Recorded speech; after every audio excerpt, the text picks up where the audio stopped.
Okay, start with apologies I've received from Diana Armstrong. I know Kate will be late and Declan running late maybe, Padraig?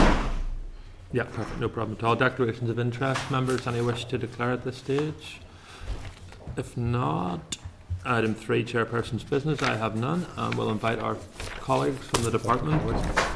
Go on ahead, gentlemen and ladies, no problem at all.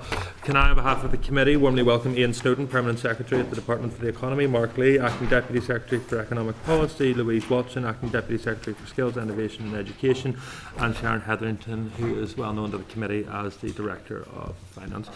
Members are delighted to welcome you here, and I'm happy to hand over to you at this stage. Okay, Chair.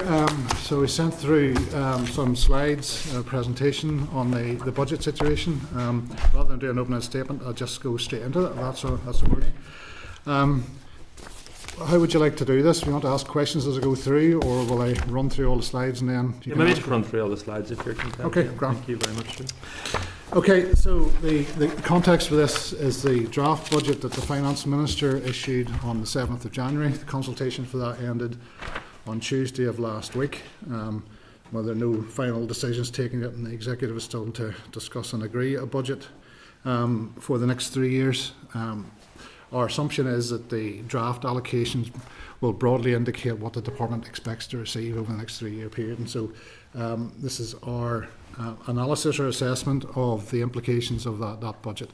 But to start with, we'll go through what the department currently spends its funding on. So in the 25-26 financial year, our resource budget, controllable portion of the resource budget is £815.5 million. Now, when I say controllable on the slide, it's in inverted commas because there are lots of things which the department can't not do. There are some obligations in law on us, although those aren't specified exactly how they would be done. But for example, we must provide careers advice, we need to have a trading standards service, we need to have a health and safety executive. There's a youth guarantee for training, which guarantees a place in full-time education or training for any young person who wishes to have it. So there are, within that controllable budget, a number of things which we can't really escape, but it is, at least in theory, completely within the discretionary control of the Minister to decide how that allocation is used. We've also got a small amount of funding earmarked by the Executive or the Department of Finance for specific purposes. So in the current financial year, that would include, for example, the funding that we received to hold the Open Championship at Portrush back in July. There are other small items in there. And then we have UK government earmarked funding. The largest portion of that is money which has been allocated to us to deliver the Northern Ireland Protocol Windsor Framework. There's additional work for the department comes along with that, and so we receive some funding which covers those additional costs. I'd say if that work stops, the money stops. So it basically has no impact on the overall budget of the department. It's kind of a net issue. On the third slide then, so where the money goes to or who spends it within the big DFE family. So in the current financial year, half of the money goes to our arm's length bodies. That's £406 million. 1/6 goes to the universities, the higher education institutions. So in the current financial year, they receive £138 million. That looks like a very large chunk of money. I should say that what this slide can't give you is the historical context. In 2006, that sum of money was £128 million. It hasn't really increased significantly in cash terms over a 20-year period. And then the department itself spends a third of the budget. So then moving on to the allocations to the arm's length bodies. That's slide 4. So what you'll see there is that the FE colleges are by far the biggest single recipient of the funding that goes to arm's length bodies. 60% of the allocations to arm's length bodies goes to those colleges. That's 30% of the total departmental budget is spent through the FE colleges. The blue segments are the arm's length bodies operate in the economic policy area. So the largest one of those obviously is Invest Northern Ireland at £74 million in the current financial year. Again, historically, and there are some slides later on which go into that, you will see that Invest NI received more money in previous years, and so that funding allocation has declined progressively over a historical period. Tourism NI this year, £22 million. That is broadly speaking flat for the past decade. Tourism Ireland is about 20 million again. That is linked to a funding ratio set in the Good Friday Agreement, so it has to be agreed by the North-South Ministerial Council each year. So over a period of time, that budget will have increased slightly. Northern Ireland Screen currently receiving £20 million. That is one of the arm's length bodies which has seen its budget increase over the past period of time, and it's been a very successful organisation. And receives quite a high return on investment. Then the navy blue segments, those are small regulatory organisations, Labour Relations Agency, Health and Safety Executive and Consumer Council, so quite small sums of money involved in each of those. Moving on to slide 5 then. So this is it's not a comprehensive table, but it does give an indication of how the funding for the larger ALBs and the universities has sort of progressed over a period of time. So I've mentioned already the FE colleges, the biggest recipient in the arm's length bodies of our funding. You see that's one sector where the funding has increased a little bit over the past decade, whereas Invest NI it has declined. Now, a couple of things just to be aware of in that. Invest NI used to provide funding for research and development in companies, which was paid for resource budgets, but now that's been capitalised. So some of the change in the numbers there will be reflected from that switch from resource to capital. But I think it is fair to say that their budget has been constrained over the past decade, and people who've been around the department a lot longer than I have would say that, you know, in the early 2010s, the budget of Invest NI would have been in the region of about £130 million per year, for example. Tourism NI, you can see there, as I mentioned, that their budget has remained broadly speaking flat over the past decade. NI Screens has gone up. And then universities, which is a combination of the teaching grant and then also other funding for research and development, which provide, again, you can see a little bit of increase over that period of time. Though again, historically, if you go back to 2010, 2011, the amount of money they received was 210 million. So it's not any different really than it was 15 years ago in cash terms. I'm sure that the issue of pay pressures will come up during the course of the conversation. So slide 6 is just an indication. It's a very messy slide, unfortunately. It's probably quite difficult to follow, but broadly speaking, what it shows is that in most of the larger ALBs and in the department, the number of staff, the department's not on this one, this is arm's length bodies, the number of staff has remained either flat or has declined. The big purple or pink coloured bars at the back of the chart there, that's the further education colleges, and what you can see between 2022 and 2023 is a significant enough decline in the workforce there, because we had a voluntary exit scheme in the FE colleges as an effort to try to control pay pressures in that sector a couple of years ago. Moving on to slide 7 then, which is how the department spends the £271 million, which it is control of. The orange segment there, 22%, that's the departmental salary bill. So it's quite a big department, over 1,250 people in it, and it's quite a significant deliverer of services direct to the public. So it's not something that gets a tremendous amount of attention about what our functions are, but for example, we have, and I mentioned them earlier, Trade and Standards and the Career Service are large public-facing service delivery organisations. And so the sizable chunk of the salaries goes towards that kind of activity. It's not all in policy related activity. But again, the pink or purple coloured segment there, the biggest chunk of the expenditure is programme expenditure on skills and education programmes. I'll move on to those in a wee bit. Other programmes that I can go into detail on those if you'd like, an economic policy, energy, and the regulation, management services and regulation group programme costs, what the detail of those are, but they're made up of a large number of quite small expenditures across a number of programmes, including some historical liabilities or legacies that the department has to deal with.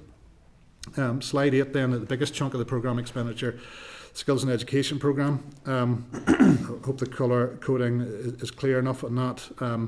What I've attempted to show here is that the two big parts of the expenditure are on student support.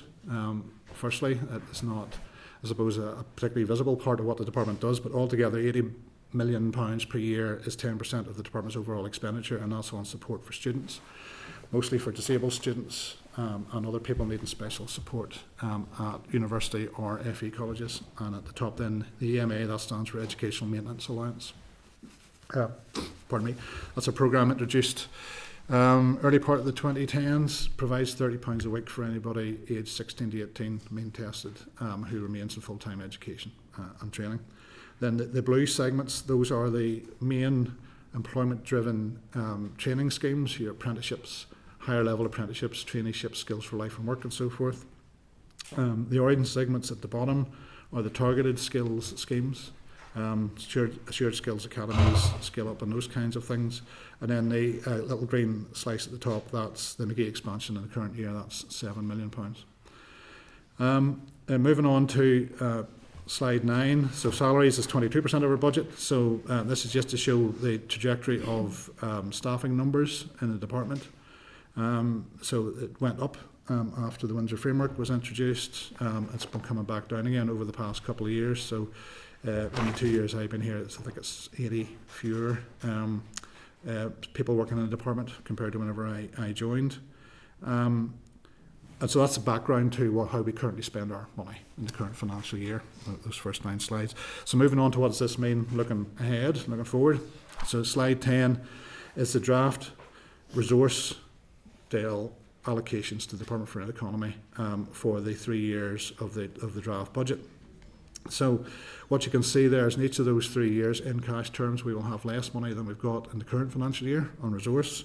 And just for historical context, the 3 previous years show that that's quite a flat position really over the 7 years of those 3 prior years, current year, and the 3 years looking ahead. So £16 million reduction next year compared to this year. That's 2% cash cut, which would be a challenge in itself to meet, and we'll come on to what the pressures are afterwards. It comes back up close to where we are currently in the 2 years after that. But still slightly less than what we've currently got. So there's a cash cut of 2%. And moving on to slide 11, pressures which we already have in train going into the next financial year, and I can talk through those in a lot more detail now. So we have that reduction in the starting baseline of 16 million. There are pre-agreed and anticipated pay awards coming through, and employer national insurance contribution increases, which amount to just under £30 million. So those are pay awards which have been agreed by the executive, which affect some of the staff in the department and the arm's length bodies. Then there are anticipated increases from those staff who are on NJC skills, which we haven't yet got sight of what that's likely to be, but we're anticipating the kind of scale that would be at. And then there are expectations in the FE lectures that the pay award given to teachers would be matched for them. So there's a discussion about pay parity for FE lectures. So you add those things all together and you get to about 29 million if we have the same number of staff as currently is anticipated. So that's what the full size of the pay pressure would be. There are other inflationary pressures in there. There are contracts which are index linked. So a couple of the FE colleges have PFI contracts for their buildings which are index linked. There would be IT contracts, typically tend to be index linked. There are increasing costs on energy, obviously, as we're all aware at the minute.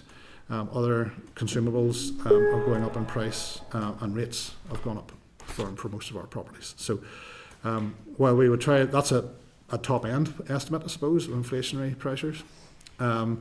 That we would expect to see that maybe being able to bring it down a wee bit, but it is sort of the scale of what people are saying they would see as being inflation coming through in all parts of the department and the arm's length bodies.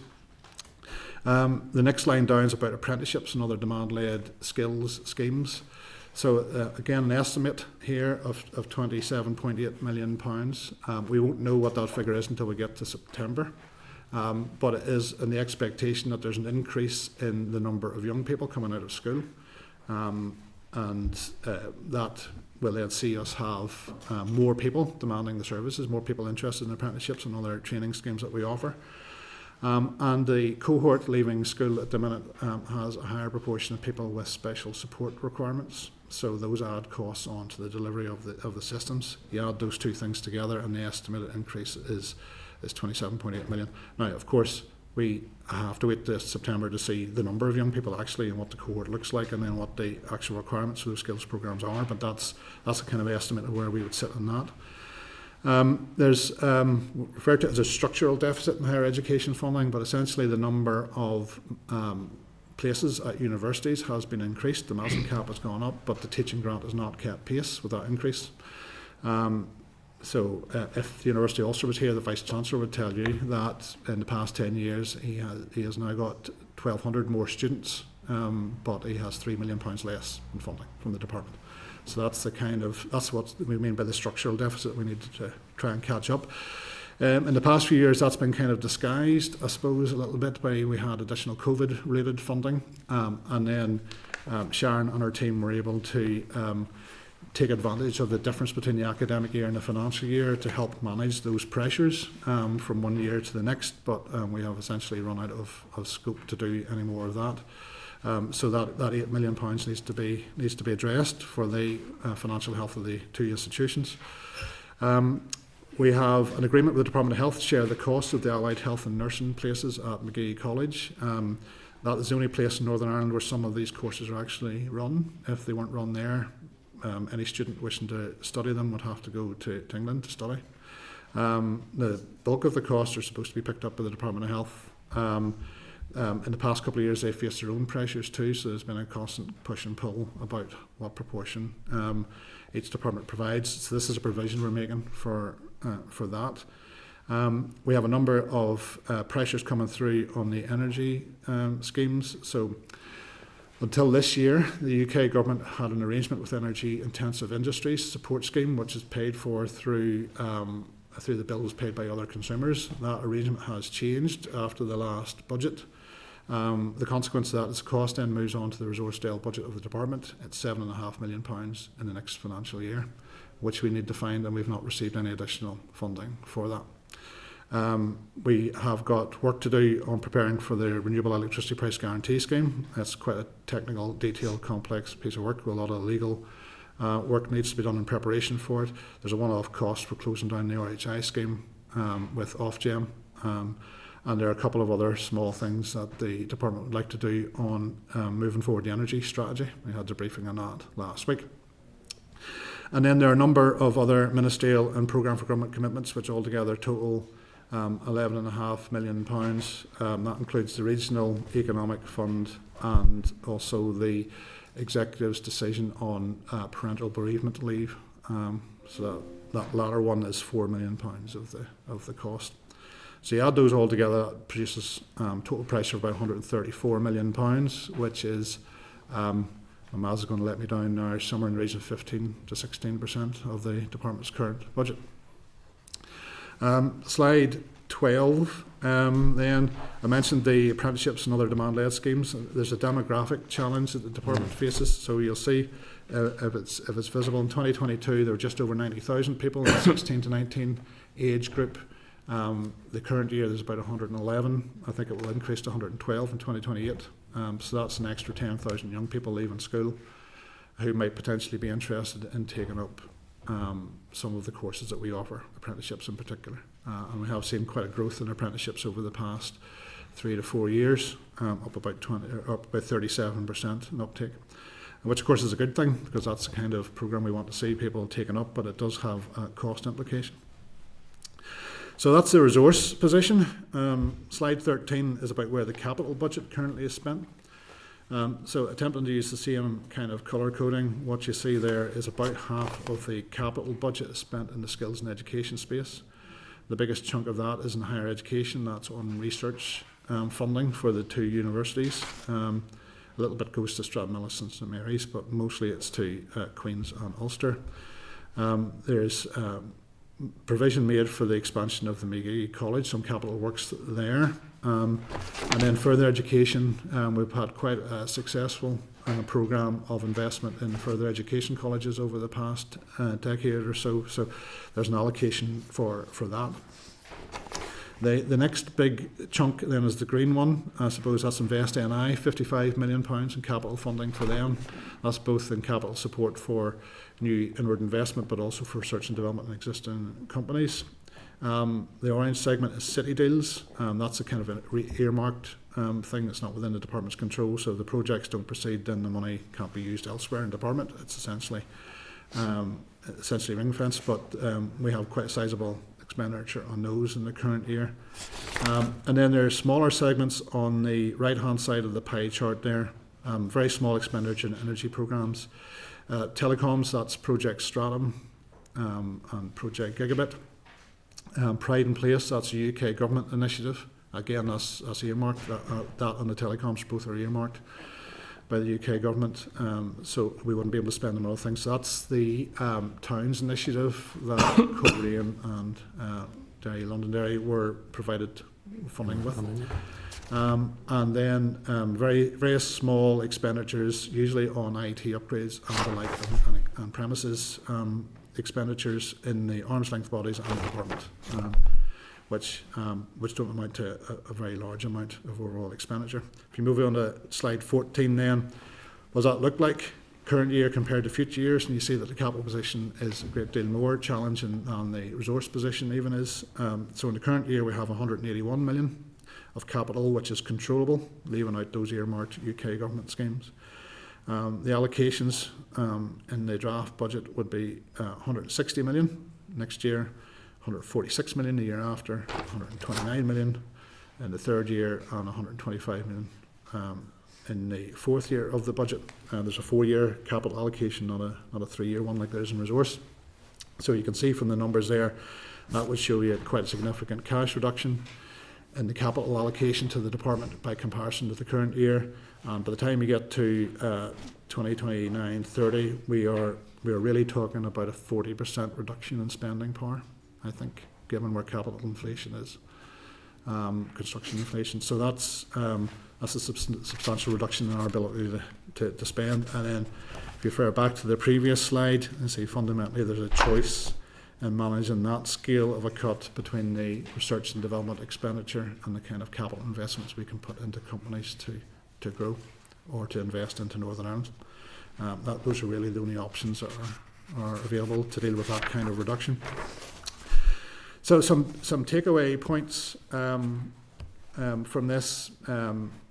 In the third year of the draft budget period, the department will have basically the same amount of cash for resource expenditure as we do in the current financial year.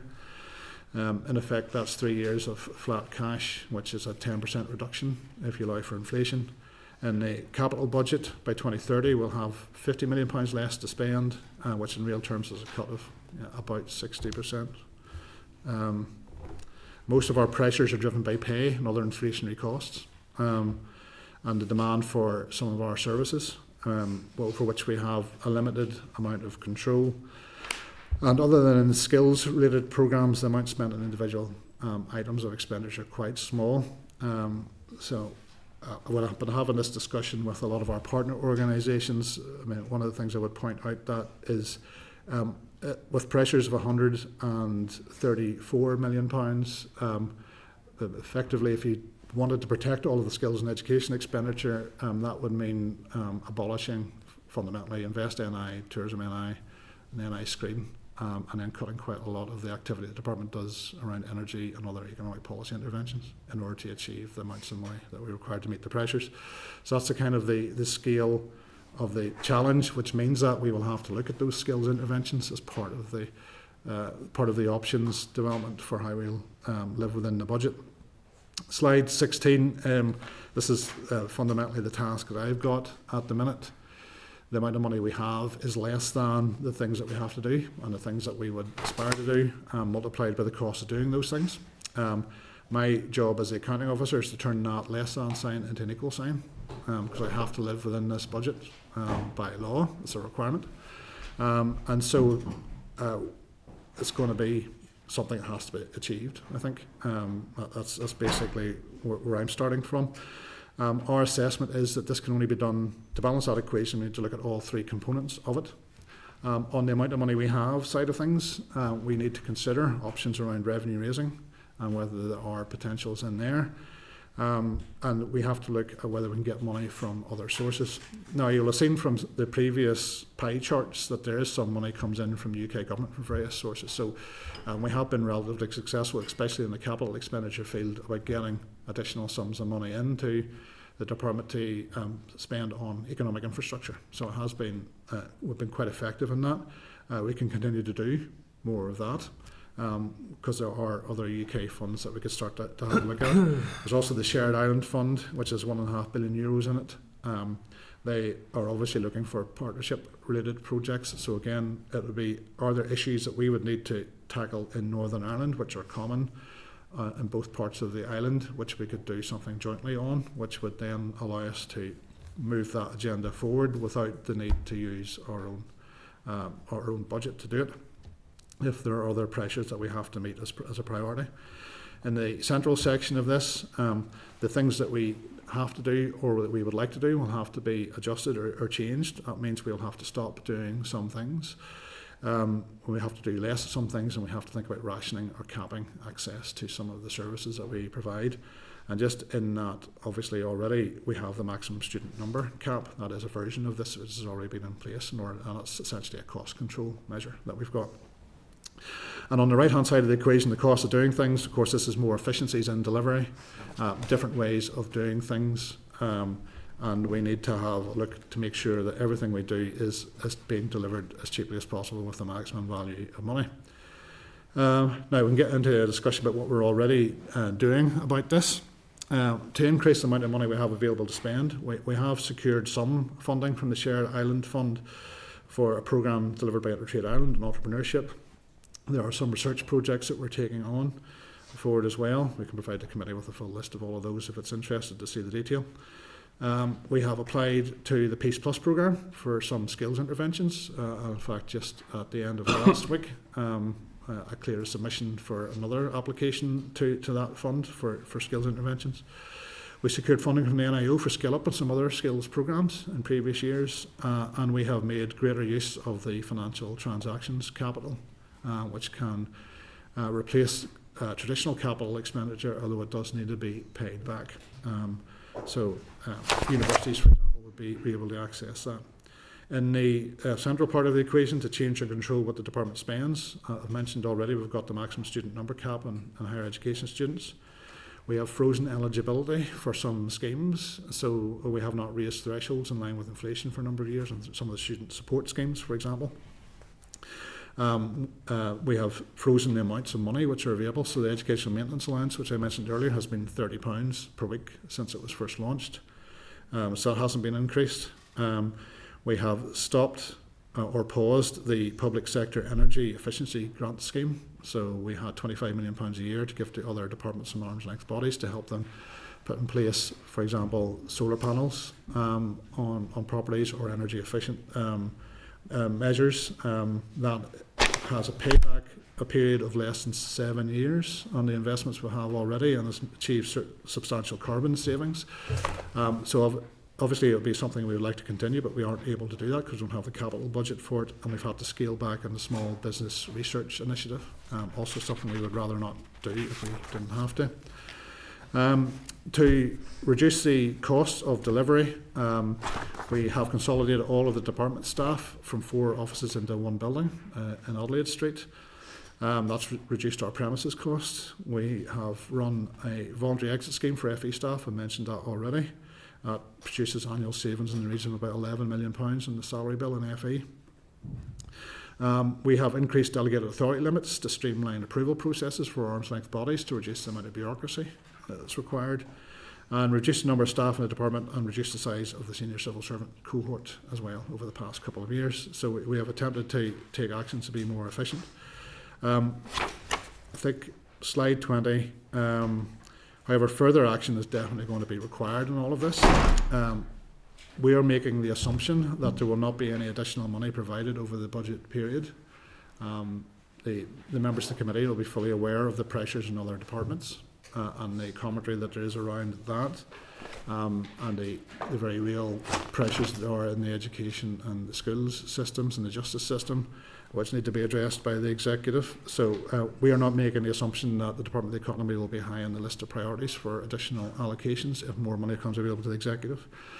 And it's pretty clear that the UK government's fiscal position is quite tight as well, so we're not anticipating significant additional barnets will be provided. The allocation in the draft budget, it might change marginally, but fundamentally it looks like what it's going to be. That means for all of us, all parts of the department and the arm's length bodies are going to have to work together to find ways to allow us to live within the budget. So I have that obligation to make my budget balance, so do all the accounting officers in charge of the arm's length bodies also have similar obligations. The two universities as autonomous organisations have their own councils which will be holding them to that. And I think we know, and there's no point denying it, that there are no easy options in this. The Minister will have options presented to her, and we'll have to make our decisions on that. But everything that we will be presenting will have some kind of impact on delivery. I don't think there's any question that that's going to be the reality. And in the final slide, this is outside the sphere of what the Minister might be asked to take decisions on, but actions which we can take as administrators. We have asked all our partner organisations to look seriously at rationalising office accommodation and sharing their back office functions. There are two arm's length bodies who have leases running out in the current calendar year. There is some spare space in the Invest NI building, and so there are active discussions about that. The further education colleges already do a little bit of shared service back office functions. So, for example, Belfast Met provides payroll services for a number of the colleges. We could probably do more of that in the FE sector. Some of the arm's length bodies, if they share accommodation, could share IT, finance and HR back office functions. That would release some money, but it's not going to be huge sums, I think, in the context of what we've got, but it's a proper thing to do in all circumstances. We have had a process of stripping out inefficiencies in our activities and processes, but I will be starting a really systematic process of going through everything that we do internally between ourselves and our partner organisations to make sure that there's nothing there that couldn't be done more efficiently to release staff time and allow us to reduce staff numbers. I think there are quite a number of information gathering and processing processes which probably could be automated now that we have access to better AI. And so we'll be looking systematically at those, and that will have to be a continuous process that go on over the 3 years of the budget period and beyond. We have identified a number of decisions on potential commitments that could be deferred until later in the year. So, for example, I've mentioned already the skills-related programmes, which we'll not know until September. So we should be waiting until that point, until we actually decide what the allocations to those are, until we see what the budget position is. And on the teaching grant for higher education, we can adjust that really any point up until March in the financial year. That allow us to make a decision then on what the final sum would be in light of where slippage or expenditure in other programmes has been. So we can finalise that quite late in the year, though obviously the universities want to know as soon as they can do what that is likely to look like. And we will continue to develop strategic bids for funding from external sources, UK Government and Shared Island Fund, in order to supplement and enhance the amount of money that we have available through the budget reallocations. So that's my presentation. I'm happy to take any questions any of the members have on any aspect of that. And colleagues, thank you very much for that, and can I thank you for the quality of that presentation, which sets it out very, very usefully indeed. I suppose first question from me, does the Minister support the current allocations in the draft budget to her department? Well, what she said was the allocations are they are what they are, and she will live within them. That is the position that she's adopted. She does support them. Well, that's the allocations that are there. Whenever the executive discussion comes, no doubt she will argue for additional funding for the department. But whatever the allocation is, she has said she will live within it.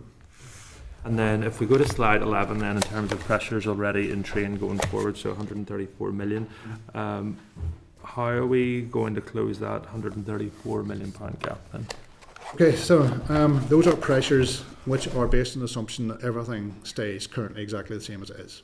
So the provision remains the same, the number of staff remains the same, the number of premises we occupy remains the same, everything remains the same. So what we will have to do then is look at across all aspects of the department's activity what we can do to drive those costs down. So on the pay bill pressures, we will have to look at, can we reduce the number of staff that there are. So the pay pressures arise largely because of pay awards. I know there's some discourse in the public arena at the minute about whether pay parity for public servants should be maintained with Great Britain. And I suppose those are political decisions for the executive to take around what the pay policy in Northern Ireland should be. I would say that though the pay bill is the problem, not the pay rate. So that is made up of both the number of people we've got and what they're paid. Sure, but this talks about pre-agreed pay awards, so that decision's already been made. So you're not going to save that in year? No. Okay, so not the pay award won't be saved, but then the number of staff can be controlled to a degree. So that will mean that there will have to be fewer people working in the department and its partner organisations as a whole at the end of the budget period than there are now. So in the financial year, though, do you think you can make redundancy? We are losing about 6% staff per year on natural leavers. Sure. So there are mechanisms we can use to control the vacancies. That will have an impact, though, at the pace at which we can deliver some of the stuff. And there was concern expressed at last week's committee about the pace we're making progress on the energy strategy around. But we need people to deliver these actions. If we can't afford the people, then we can't make the pace that we would like.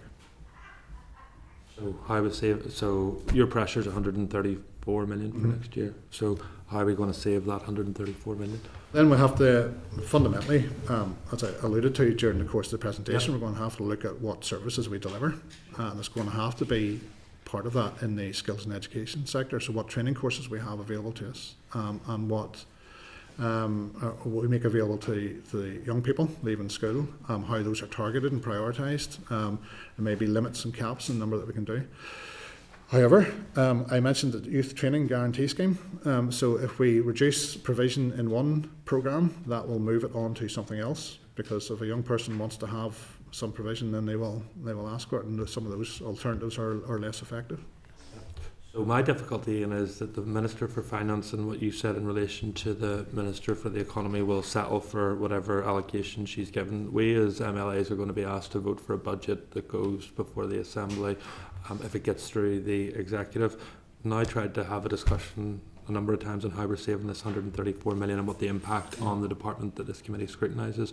We haven't had any tangible examples of how we're going to save that 134 million. So how can we in all good conscience troop through the Assembly lobbies to vote for an allocation for a budget when we have no idea what the repercussions of it are going to be?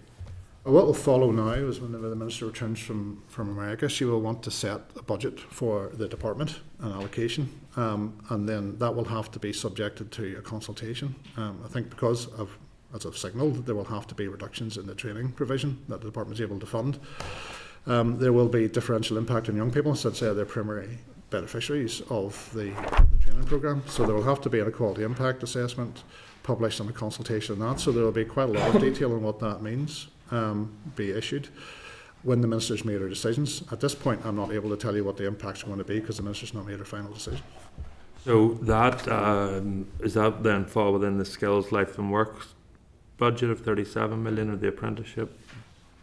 The Skills for Life and Work budget is the one where I suppose that's the backstop provision. By and What's large, the apprenticeship budget then? Or so it would have to be a cap, possibly. I wouldn't say have to. Which be. section of the budget? So this options which will have to include things like a cap on the number of apprenticeships and higher level apprenticeships that we are able to fund and offer. It may be a reduction in those targeted skills schemes that we'll have to deliver. It may be a reduction in the funding which is provided to the universities. Universities? Yes. Okay. And when will we be in a... So if we were to cut every apprenticeship funding model, which is 37 million, every piece of funding that goes to skills, that's 72 million. So you still haven't got halfway to meet like that. To start to push down on as much of the other cost pressures that we can. So I mentioned some of those inflationary pressures; those have got to be pressed down as far as we can manage. Yep. We have got to then look at the structural deficit for higher education, for example. That's something which we might not be able to meet. There are some things in there which we may not be able to deliver at the time frame that we hope to. So some of those pressures might be time dependent, and they might be slipped out. Do you have any examples of what that may be? Well, so for example, there's pressures there on things like the energy strategy implementation. Yep. But again, those sums of money are quite small. Very small. One of the options that would have to be considered seriously is whether we can afford the energy intensive industries support program. But that's support those companies have been And what's that, 7 million? 7.5 million. Yeah. Well, nowhere near 100. Yeah, exactly. Yeah. So we have to look at every aspect of this budget, and I will have to present options which will get those numbers. The arithmetic is unforgiving. And at a time when you say that we need to reduce funding to higher education providers, would that mean then that pausing or paring back from expansion, if we can't afford our current higher education provision, we have a situation where student numbers are going to decrease rather than increase just with population changes? Does that not mean then that as accounting officer you're going to have to go to the Minister and say this idea of 10,000 students at McGee is neither affordable nor attainable? To a very large degree, that depends on the university and what they think they can deliver sustainably within their financial provision, and what the cost of delivery of those courses is at McGee by comparison to what it might be at other locations, and how they can live within their budget. But I suspect they will be having a serious conversation with us quite soon about what this means in terms of the trajectory of the numbers. They have not indicated at this stage to me or to anybody else in the department that they would be talking about a retrenchment or a reduction from the numbers that are there currently. But yeah, the funding of the expansion is something that has to be very seriously considered for affordability reasons. The only reason I say that is because you've just said in your previous remarks that we're going to have to reduce funding for higher education providers. So how can we then try to grow provision in one place if we can't afford the current provision that we have? Again, that's the universities are autonomous institutions. They decide which courses they run and how they operate them. So you also fund them to do particular things, so yeah, and support with capital in terms of expansion, right? Yeah, yes.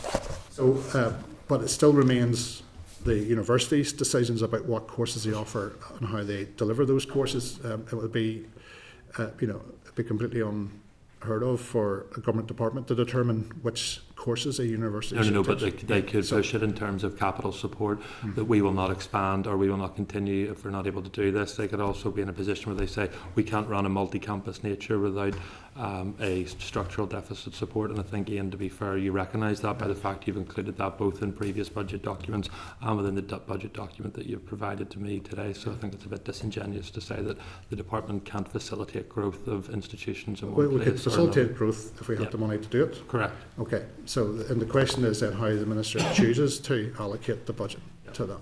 Though having said that, the university's response to its overall budgetary position is what matters rather than the individual allocations. And I think that would be something the university will want to discuss with the Minister before the final decisions are taken. And then in relation to, did you say your rates bill has gone up? Yes, so rates revaluations for offices have seen an increase, and then there's generally... Last I checked, though, rates reval was stopped by the Finance Minister. But there's also annual poundage increases. So the regional rate poundage for business premises is up 3%, and then most of the councils have put theirs up somewhere between 3.5% and 4.5%. But rates reval will have no impact on this. The reval won't at the minute, but there are annual rates increases. So since Minister Archibald has taken office, what proactive decisions has she taken to decrease the gap between allocation and committed expenditure? Because from my perspective, and listen, the minister's entitled to do this, she holds the minutes, but I've seen her making continuous funding decisions and allocations, and that gap in terms of and her overspend just continues to rise and rise. We're now in a situation where Sorry, Chair, just to clarify, there's no overspend in the department. projected overspend of 134 million. We've now had No, not projected. No, sorry, I have to be quite we've now precise had a about this, 20 Chair. minute. We've now had a Chair, 20-minute. I'm gonna have And to- I'm just going to finish and I'll come back to you. We've now had a 20-minute conversation, and I've tried to ascertain how we're going to find 134 million pounds, and to date we haven't had any tangible examples. We need to be very, very precise about Yeah, this. I please am do. not projecting an overspend of 134. So then do you wanna tell me how No, you- you've got to be quite Yeah, precise okay, go about ahead. this. Okay. So there's no overspend in the current financial year. That is not happening in the Department for the Economy. We are on track to live within our budget allocation for 25-26. If you're on track to live within that, then please tell me how we're finding 134 million. Okay, that's the next financial year. Okay, and we're not projecting. I'm saying, and you remember from one of the slides, the task I have got is to turn that less than sign into an equal sign. Right. So we will have Committee, to how are you find going to do ways of doing that. So I think it's quite. I have to be very careful not to suggest that I am telling you we are going to overspend next year. Okay, that's my Tell me job how to make sure. next it year doesn't you're happen. going to save 134 million, because I've Okay, asked them for so 20 so minutes. then those are decisions which the minister takes. They are not decisions which I can communicate to you until she has made those decisions. When is she going to take those decisions? Like as I said previously, when she returns from America. So she's going to make the decisions on Thursday. Well, next week. So the decisions will be made by the minister next week. Well, we will be talking to her about But you just said decisions she's like- going to make the decisions when she returns in. So when she's Yeah, going to well, make the decisions? I- If you said precisely, that I have to be that's- careful with my language, you need to be careful with yours. Well, when she returns from America on Sunday. Okay. Right, because we will having discussions with her next week. When she actually takes the decision, I can't control or determine that for you at this precise point in time. You don't know when she would take the I decisions. don't know when correct? she would take those decisions. Okay. I'm going to open up to colleagues at this stage, but I just have one further point I want to make, and it was in relation to funding, AMI funding allocated. So as a result of decision made by the Chancellor in the budget, so this was in relation to the renewable obligation. So according to the Department for Finance, £81 million resource is being made available to the Department for the Economy 26-27 to 26-29 to support with energy costs. No. No, so the Department for Finance is incorrect. Well, we have, Sharon, are you? No, not aware of it. No, I've not heard that we are getting an additional £80 million for Okay, energy. so Department for Economy officials are working on a business case which will submit to Treasury dealing with the design and delivery assumptions around the scheme here. We are working on energy support schemes, but there's been no allocation of money to this department. Okay, so the Department for Finance, when it says £81 million resource, AMI has been set aside for 26-27 to 28-29. AMI funding rather than DEL expenditure. I didn't say that, that's why I said Yeah, AMI. it's AMI funding.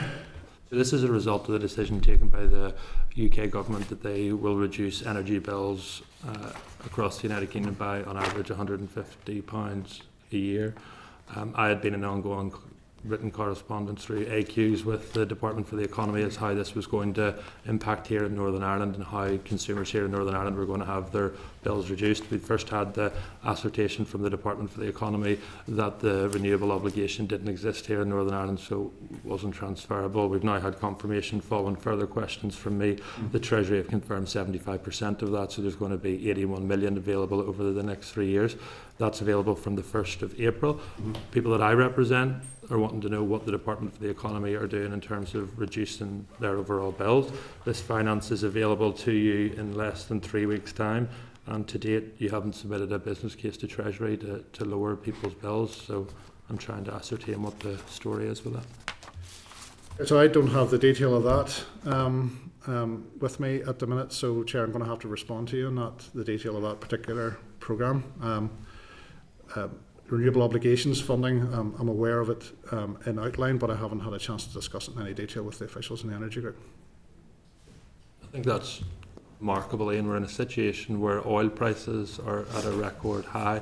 Consumers in Northern Ireland's petrol pumps are at a record high. We've had calls from all political parties, including the Minister for the Economy, wanting to lower people's bills. There is finance available to do that in less than 3 weeks' time, and you as Permanent Secretary don't know anything about it.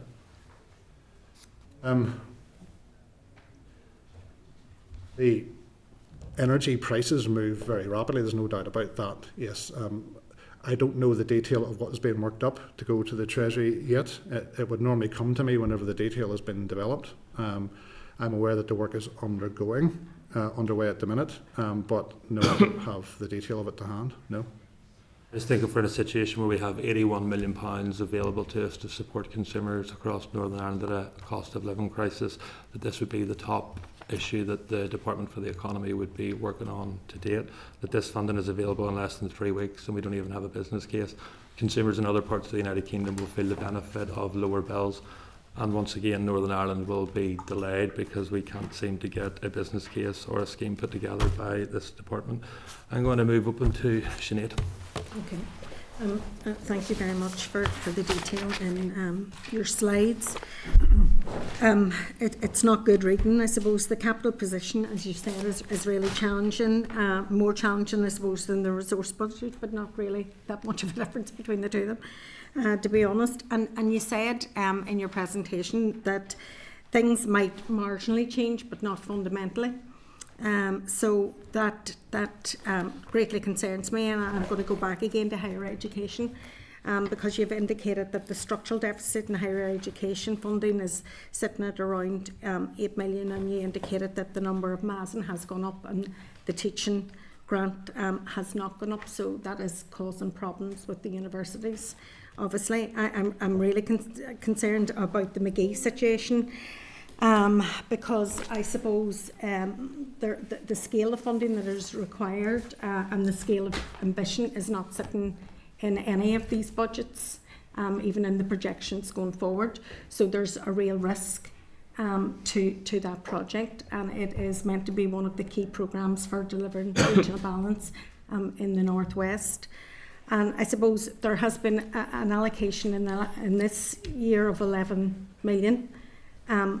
But that is sustained requirement. We need capital and resource funding to actually follow that in order for us to get to 10,000 students by 2032. Can you talk to that project and the promises that the Minister has made to deliver that project on time by 2032 if there's no allocation of capital and resource to that, and that the universities are under extreme pressure, and you've even indicated that the existing numbers that are already there are under extreme pressure as well, because the allied health and nursing places are overrunning by 6.2 million, or there's a resource required, an additionality there. So we're going to Derry tomorrow, and we're going to talk about the progress that the expansion and McGee has made. But there's a real cloud around that if these figures are to be believed, or is there some other way that this project is going to be funded? There is another way, though to date it has not been one that's politically acceptable, and that's to increase student fees, and that will substantially increase the amount of money available in the higher education sector. So that could be done. I think, speaking quite broadly about this, in order to increase the provision at McGee to 10,000 students and maintain it, and in fact they have aspirations also to grow at Coleraine, we probably need an additional £40 million a year into the higher education system to achieve that, and that can only either be done by an additional allocation from the executive to this department or by increasing student fees. Those are the two options that are available to me. So would you say that this project is in jeopardy? It will not be. The Minister has indicated that she is not considering raising student fees. So are you saying to us that if that doesn't happen, then this project is in jeopardy? I said that either student fees are increased or the department receives an additional allocation of 40 million in resource expenditure per year in order to allow that to take place by the time we get to the expenditure. Where would this expenditure, increase expenditure? That will have to be allocated by the executive.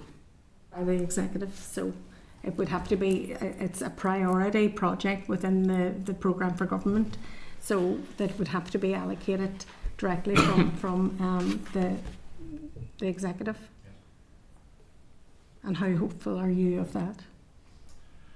Well, those are decisions that the executive collective will have to take as part of its budget deliberations, in light with all the other pressures that it's got going on in all the other programme for Can we government. just talk about the universities now themselves, because they're struggling as it stands, and you indicated about the COVID monies, kind of like they had buffers in the system in the last couple of years because of circumstances. They're all gone now.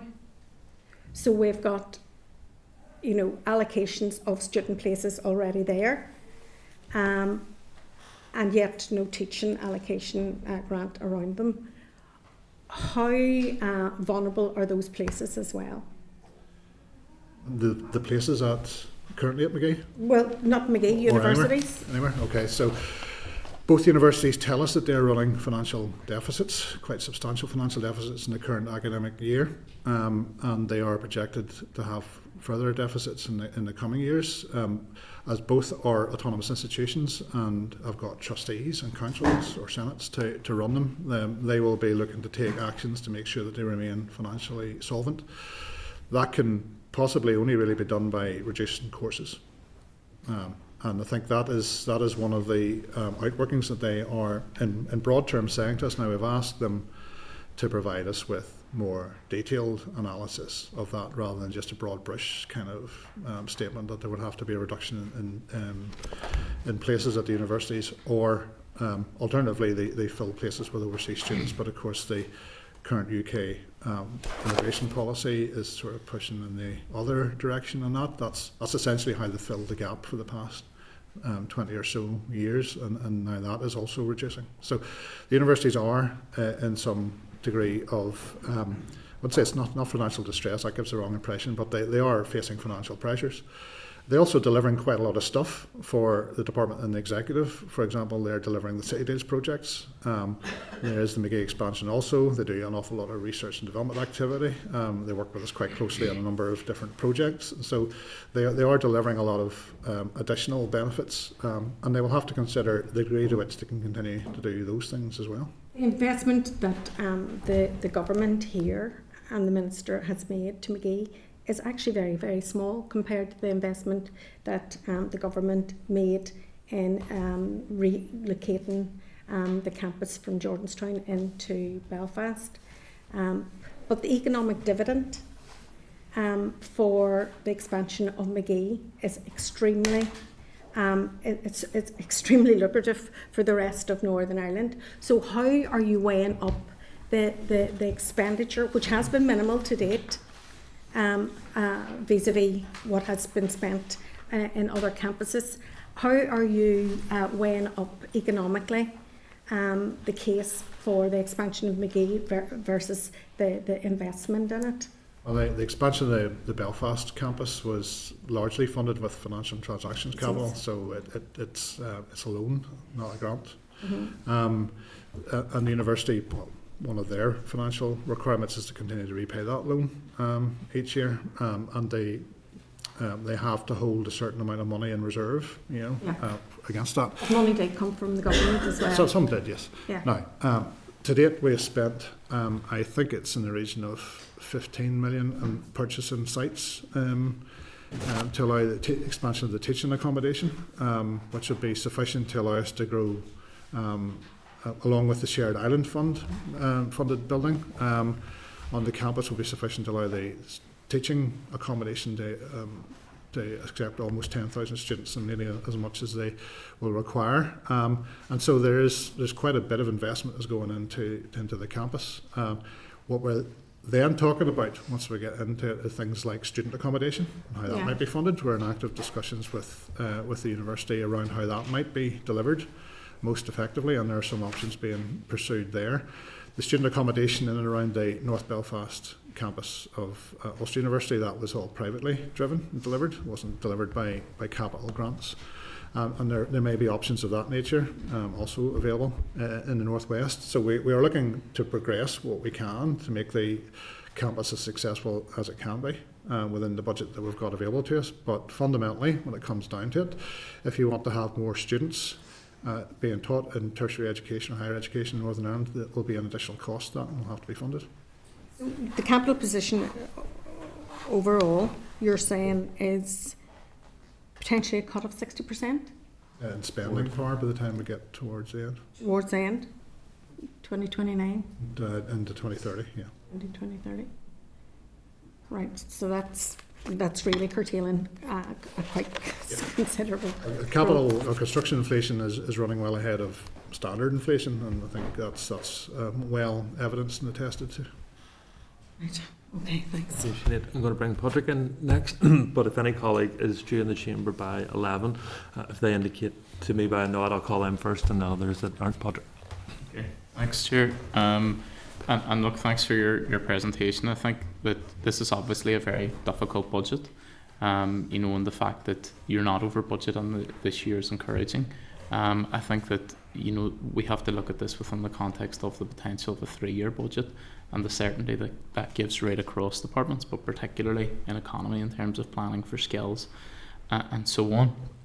So I've looked at some of the figures here, and I think it really does show, firstly, the fact that there is such a lack of investment coming from Westminster, the fact that we're critically underfunded, but also around the programmes that were put in place.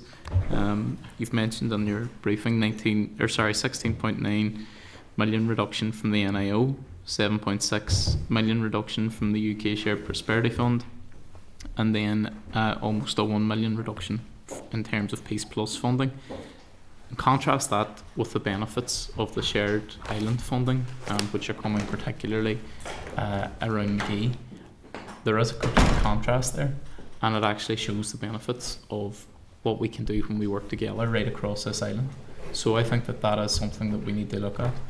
And on that note, before I move on to the Graduate Medical School, I would like to get a better understanding of the shared island projects which you're currently working on and those which you intend to work on in the time ahead. What do you want to talk about the entrepreneurship? So we've accessed shared island funding to support a lot of work with businesses. So there's been a sustainability fund. There's been some announcements on, I think, 3 projects on Northern Ireland recently, including one at a company that makes doors to help them increase their energy efficiency. A couple of other important projects there, and some others that we've announced. So engagement is ongoing with the department in the south to look at how we can do more in that space, but some really good projects announced already which are helping companies in Northern Ireland grow and expand and become more efficient in what they do. There's the 30 million programme that Intertrade Ireland delivers on the entrepreneurship programme. That's both sides of the border. There's the funding for the Shared Island teaching block at the McGee campus, which I think planning permission has been secured for, and work will start relatively soon. You'll probably hear more detail about that pardon me, tomorrow. We have a number of research projects, including one on all-island working study, basically to talk about cross-border mobility of workers and that kind of thing, what issues are experienced there. But we can get a full list, like I said earlier, to the committee if the committee's interested to see what those are. Yeah, I think that would be very useful, because when we look even at the benefit of the Graduate Medical School in McGee, obviously we saw last year the first cohort of students who have completed their medical training there, and over 80% of them actually studied or continued to work in the Northwest. So huge health benefits and social benefits for our region as well. One of the things that was mentioned last week in terms of your energy division was around staffing, and it was around the fact that the team had mentioned that they're bringing on new staff. So I'm sort of curious about that, just in the context of what you've said around staffing, and how you see the need to alter models of staffing or change that. Obviously there are huge skills within your department, and bringing new staff on, training them is obviously an important part of that. So in terms of the budget allocations, how do you want to ensure that there continues to be a good stream of skilled, highly skilled people coming into the department, building their skills and growing within the department. So there's quite a lot of churn annually in staffing. People retire, people leave to go for other jobs. They get promotions and move to other departments. So there's always quite a lot of activity. And so we're typically carrying quite a high number of vacancies. So where the energy team was talking to you last week about their staffing, they are filling vacancies, but there's a limit to how many posts we can afford. And I think that in the energy group, to be able to move everything at the pace at which they would like to move, I think they estimate they would need for a period of time, and then it would decrease again, potentially up to another 80 people to move everything at the pace that they want to move it at. Then in other parts of the department, we've got vacancies where it's just not been possible. We can afford to fill the vacancies, but it's not been possible to find people with adequate skills. So it's quite difficult to get health and safety examiners or inspectors. Careers advisors are difficult to fill. Accountants, IT people. There are quite a lot of professions in the civil service which are quite hard to recruit into. And some of that's down to pay rates by comparison to jobs you get in the private sector. So we've got a complex operation to run. In the autumn, we went through a very detailed analysis of all the different parts of the department to find out where the vacancies were, what we could do to actually address those, and then worked out a series of things about reallocating staff within the department. But as I said at the very outset, there's quite a number of things the department can't not do. And so therefore, our scope is not unlimited in that. In October of last year, I authorised the use of co-pilot licences at all staff officer and above in the department. Had a relatively small cost to it, but that has been very successful in its rollout. The effect of that essentially is not to reduce the number of staff that we need, but to increase the capacity of each member of staff to get more done during the course of a day, because it's like having a personal assistant, and those who use it properly say that they find it to be a tremendously beneficial tool to help them get their work done. So we will be continuing to roll that out. We have invested a fair amount of time in training people on how to get the best out of the co-pilot, and some of the staff, they say it's been pretty much transformational about how they work, and so we want to continue to realise the benefits of that. But we won't have money to pay for more people, I think is the top line answer to that. And while we might prioritise to move people around from one place to the next, there will never be enough bodies in the department, I think, to get all the work done at the pace everybody would require us. Well, I'm glad to hear that you're prioritising retaining staff and ensuring that they have the skills and the support there to do the role as well, because that was actually my next point was around that, in terms of how can you actually, I suppose, working with a smaller complement of staff, how can you continue to do the work that you've said, because obviously, and I know from being a member of the Public Accounts Committee previously, that there are recurrent issues in terms of staffing and retaining staff, particularly within certain roles in the civil service. So it's reassuring to hear you say that. But one of the things we always hear within all departments is around potential siloed work. And this obviously gives the opportunity for people to work across different divisions within the department simultaneously, or indeed across different project areas. So I'd be grateful if you could speak to that. Yes, so one of the slides I mentioned the process of stripping out inefficiencies and how the department operates, and some of that is to do with siloed working, and people in different divisions or teams doing things, duplicating, I suppose, in parallel. There's also the duplication between ourselves and our partner organisations and arm's length bodies, where we could possibly share quite a lot.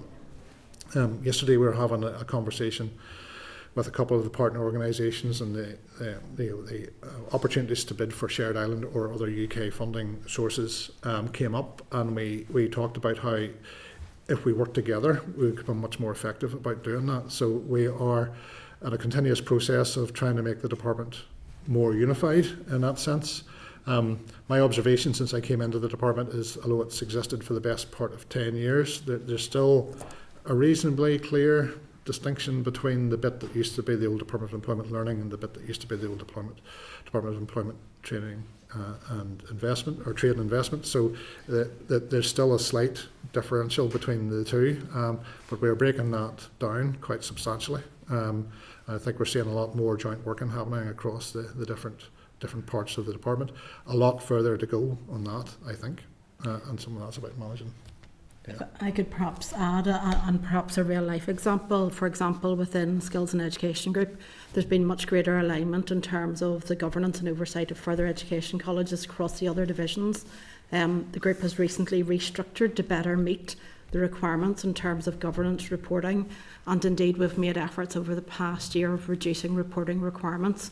So information that's readily available from an IT system being passed on internally, as opposed to those being continual and multiple information requests. We also, within further education, have obviously implemented a partnership agreement that's due for review within the next 12 months. And as Ian has talked about, that proportionate autonomy and reducing bureaucracy as far as possible and relying on assurances from accounting officers will be a key part of that. We've worked very hard with universities as well in terms of their outcome agreements to do exactly the same.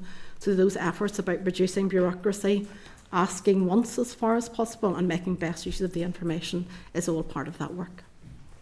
Well, that's encouraging, and I suppose within that as well, you know, it's better use of time and of resources as well. So one of the things which, as you know, I'm very keen to see is the retention of that autonomy for the colleges, and I suppose while there are obviously functions that can work together, it's about ensuring that there's the regional autonomy and that there's the independence of the colleges as well. But I know that's a part of the Minister's vision going forward.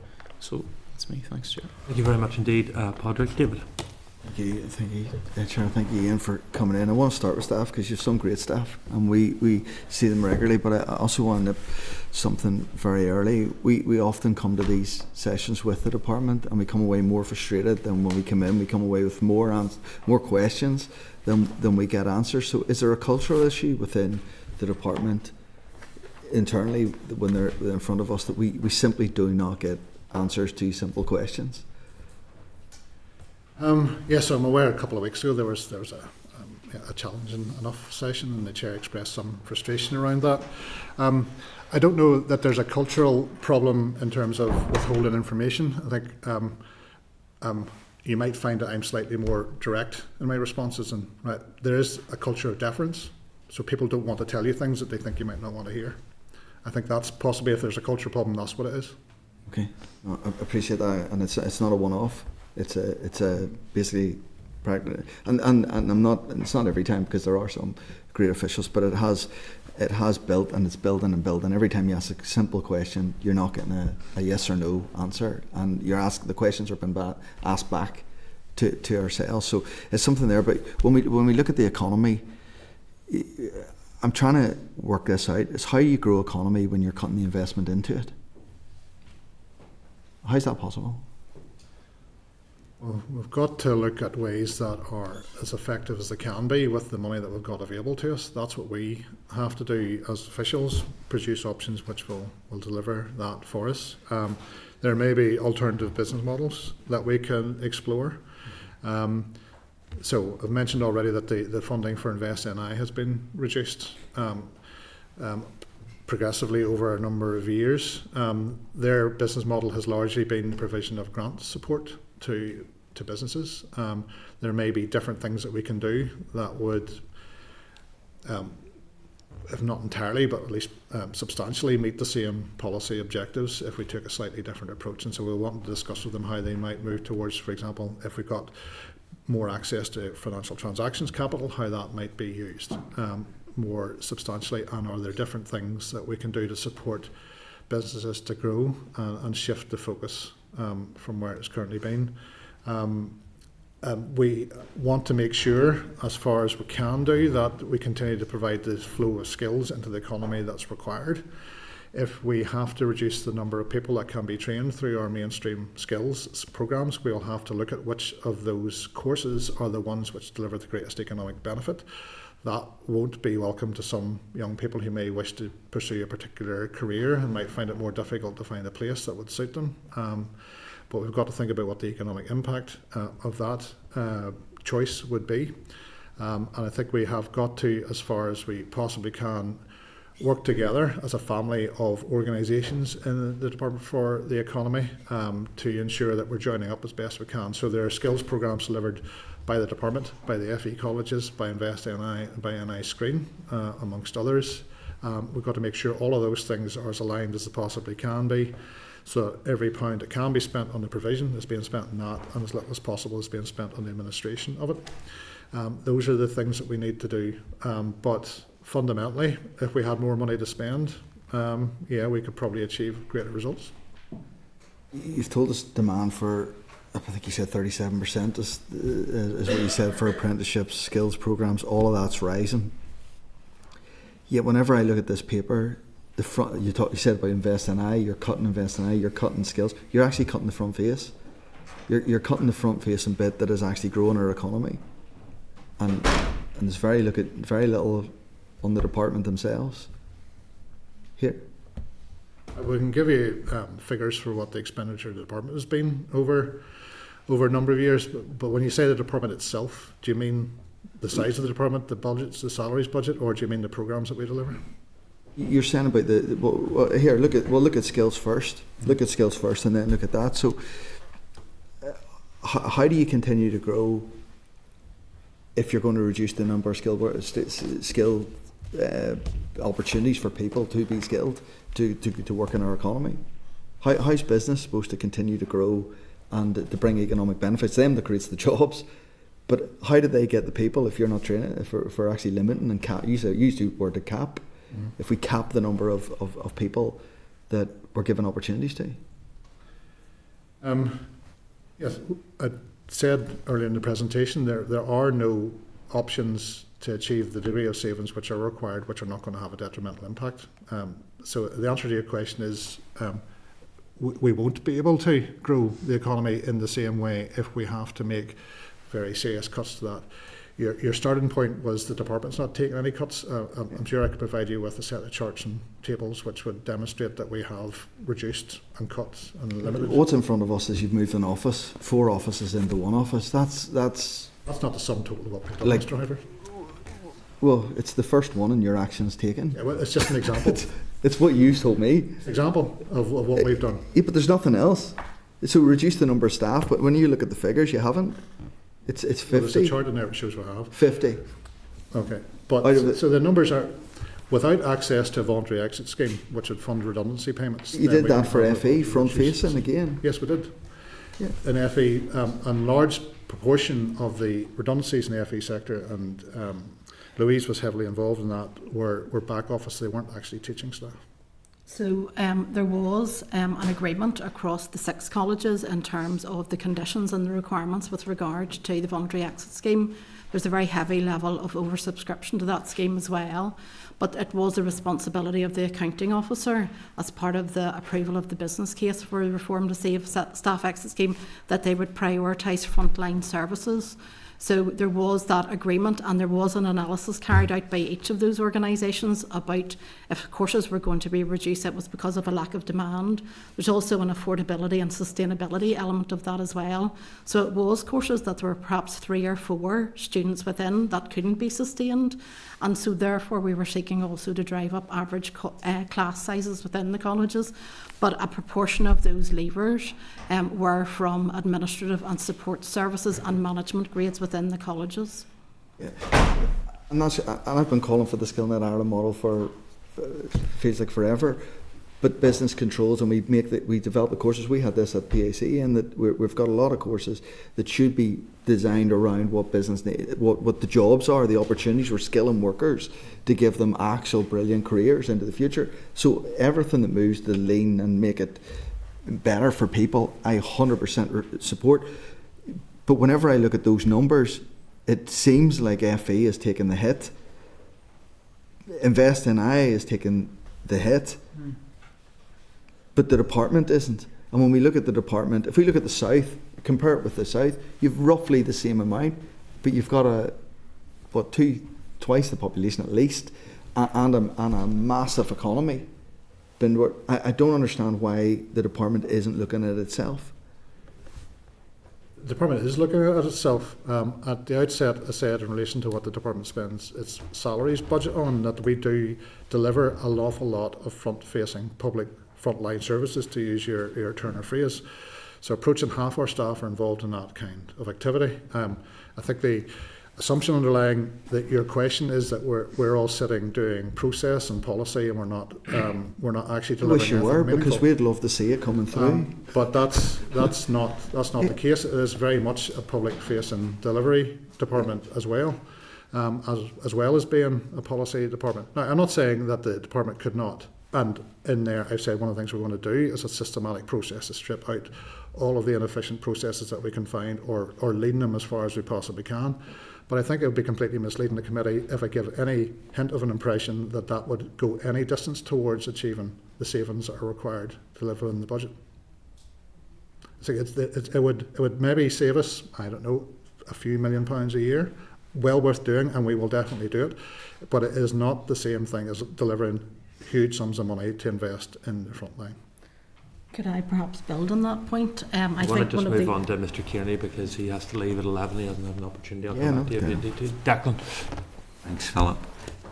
Thanks for the detail and everything you've set out, and also for your candour. It seems to me that what we are looking at is the outworkings of a long-term structural problem. To borrow a phrase, chickens are coming home to roost. So we have had a cumulative net reduction over an extended period of years in our public expenditure settlement. Would you agree? There are different ways of interpreting that, so I'd need to look at the figures. But I think it is also true to say in the current year that... I'm speaking in global terms, not just your department. I think that the best you could say would be that it has not had any real terms increase. So I would say there is a cumulative net reduction. You've also pointed out, if I understand you correctly, that what you're contending with across the departmental family and your expenditure challenges are directly affected by externalised inflationary pressures. Is that a fair description? Yes, so there's demand for the services we provide, and then there are decisions taken on public sector pay which affect us, and then there are other just general economic inflationary pressures. So it's very stark when you describe a real term cut of almost 60%. So in terms of understanding that, is it fair to say that this is not something that has simply come immediately left field? This is not something that has simply materialised in the course of the last 12, 18 or 24 months? Well, the draft budget allocations on capital are something that we hadn't anticipated to see that degree of reduction. I mean, I guess that when we talked about this, we sort of assumed that there might be the same amount of money, not an increase, but in cash terms the same amount of money, but that capital reduction has been. Now, that's in the context of the draft budget making large allocations to the A5 to be delivered over that time period, and that we don't know whether that will be delivered on the revised schedule or not. Yeah, but that's other capital expenditures have taken a reduction to pay for that. When you take out the ledger and you relate that to what has been happening over the course of the last 10 to 14 years, we have seen a cumulative net reduction in the public expenditure allocation to the north. In capital, the block grant to capital has not increased. Certainly not in line with construction inflation rates. I think the resource expenditure position is different. We're saying essentially the same thing, except you're choosing much more political and diplomatic language. Non-political, I would say. So non-party political language.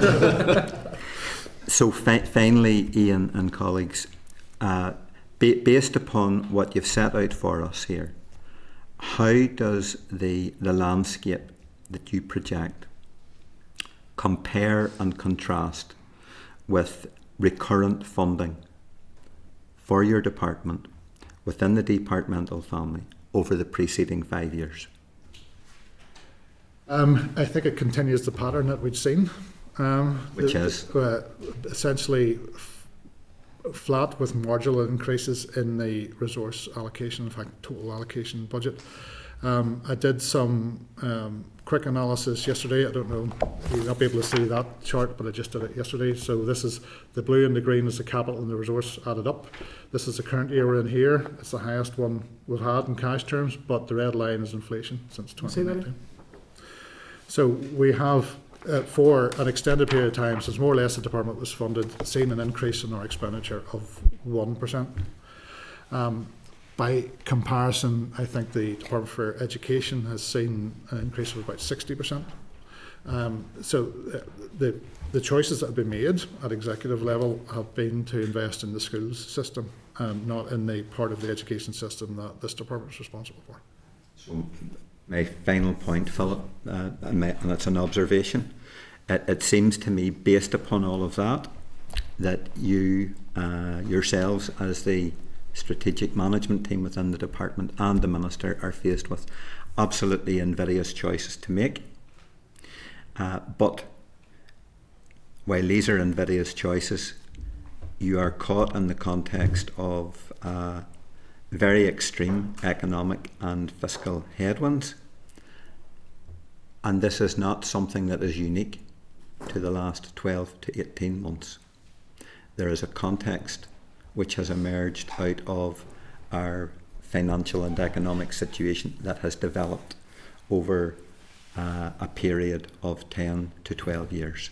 And that's an observation that I'm sharing with you. Thanks for your evidence. Thank you. Diane. Thank you, and thank you all for being here. Ian, the last time you and I spoke about this department was in my previous role in the Public Accounts Committee, and I think it would be remiss not to mention the fact that this department has sat in the past 2 years of disclaimed accounts, unprecedented for any government department in the UK and Republic of Ireland. And to have that in a department where you've got the highest number of accountants across any department is absolutely awful position to be in. When we discussed the detail of some of the things in those accounts before, I just want to ask you, coming from that background and that knowledge, how can we have confidence in the numbers that we have here for 25-26 and the projected budgets? Okay, so the reasons for the disclaimer on the accounts were largely due to problems we had with the consolidation of those accounts, and the fact that we were unable to trace a proportion of the expenditure that had to be adjusted whenever the accounts were being consolidated compared to the individual components whenever they were being audited. Now that problem has been dealt with largely. I think you're going to be disclaimed in 25-26 as well. We will. Now the Comptroller and Auditor General explained to the PAC that was because the issue that she had found will affect the opening balance of prior year accounts, which have to be taken into account whenever the accounts are set. But we did have a meeting of our Audit and Risk Committee 2 weeks ago, at which the Audit Manager from the Audit Office said to us that we were now going to have our second year where the consolidation process had no issues with it, and we effectively had a clean set of accounts and a clean closing balance. You're confident over these 25-26 as you've presented here and the projected budget, and you're providing a level of assurance to this committee on that?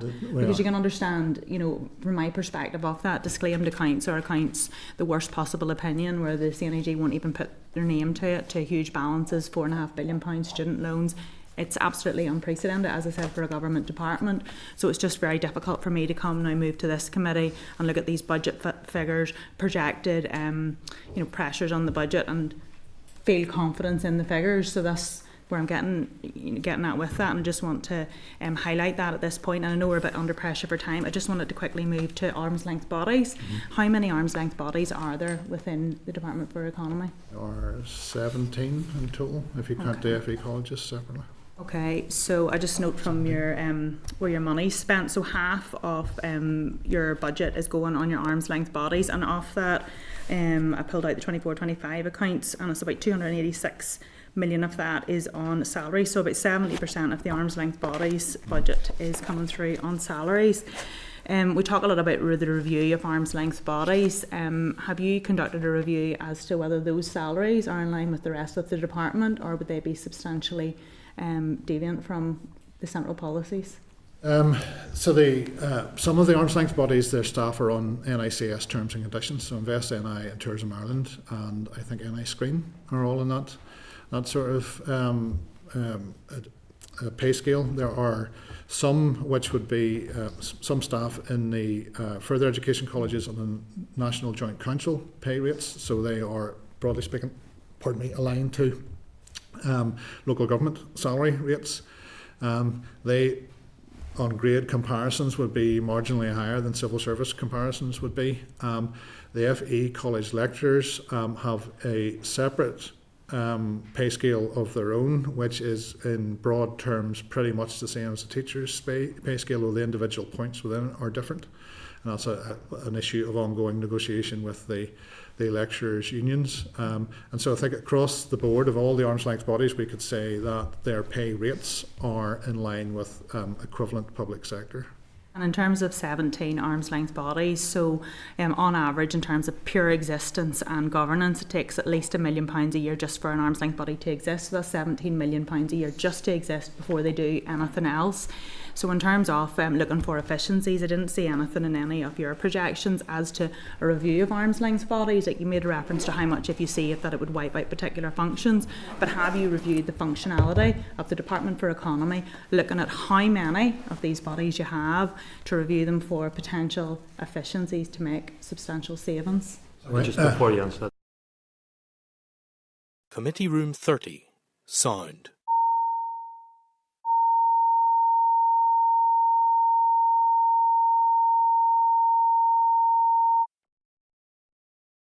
Committee Room 30.